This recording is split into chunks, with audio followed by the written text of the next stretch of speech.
뿌리보다. 야, 잎에. 뿌리보다 잎에 많다가 정답인데요.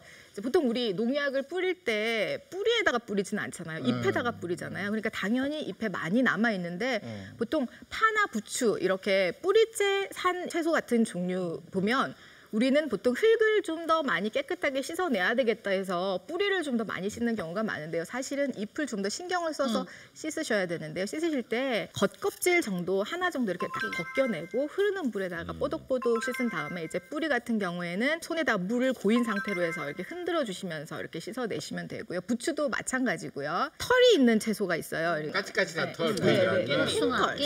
솜털 같은 경우에 뭐 이렇게 깻잎 같은 경우 아니면 잔주름 있는 채소, 상추 이런 채소들 있죠. 그런 채소들 같은 경우에는 이제 뭐 솜털이라든지 잔주름 속에도 농약 성분이 잔류 농약이 좀 있을 수가 있으니까 먼저 이제 흐르는 물에다가 좀 살짝 담가놔요. 볼 밖으로 물이 살살살 넘치게끔 해서 한 2, 3분 정도 뒀다가 다시 수압을 살짝만 더 높여서 살살 펴가면서 한 3번 정도 씻으시면 걱정 없이 드실 수가 있습니다. 자, 다음 보겠습니다. 과일과 채소에 뭐뭐도 놓치지 마라.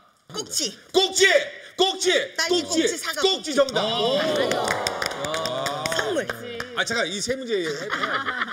아니 꼭지는 뭐예요?